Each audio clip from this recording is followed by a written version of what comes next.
This is Jonas, and I'm Meredith, and we're here in Capreol to celebrate Capreol Heritage Days and to do some gold panning with the Railroad Museum, right?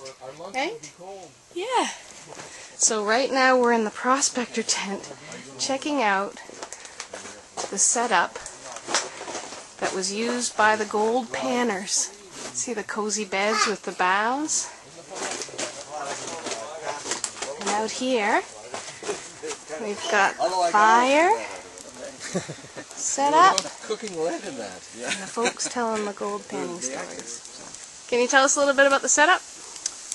Well, I'm not sure what you want to know, other than back in the 60s and prior to that there was no nylon tents, so canvas was the order of the day, and it was a major job to set them up. But once they were there, they're pretty moving. They were high maintenance items. Had to make sure that you took care of them during the rain and let up all the guidelines and put some slack in it, because when it would dry it would pull all the grommets out. So they were high maintenance items. Wow. But served the purpose for many years. Yes, this is a big one. Have to see the baked beans on the fire ready to go. Authentic gold panning lunch. So it's a beautiful day, and now we're headed down the trail to find gold in the river. Let's go down and find out what's going on, eh, Jonas? Yeah. Great. Did you find any? No, I wish I did, though. Yeah. Maybe quitting my job, perhaps. All right, Wendy, maybe you can tell us what we're doing here today. Okay. Well, the Northern Ontario Railroad Museum and Heritage Centre decided that we would do a gold panning event, because gold panning is something that used to take place in this region. It is part of our heritage. Back as early as 1901, Oh, there we go. 1901. 1901, there was a government report that came out, which we have a copy of in the museum.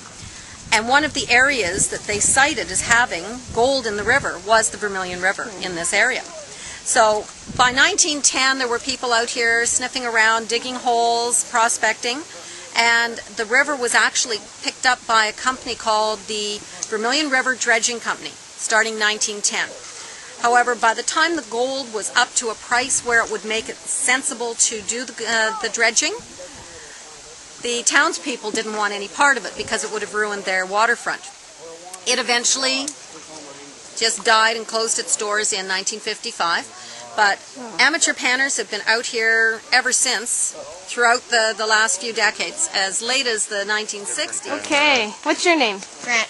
Grant, we're going to look at the gold you found. Can you point it out with your finger so we can see it? Nice. Did you get those, Grant? Good job. 5 flakes. 5 flakes. Awesome. It's a good start. So are you showing us the technique, Bob? I found some rocks. And you're washing them? And I've got a hole in my right boot. Just to add to the authenticity, right?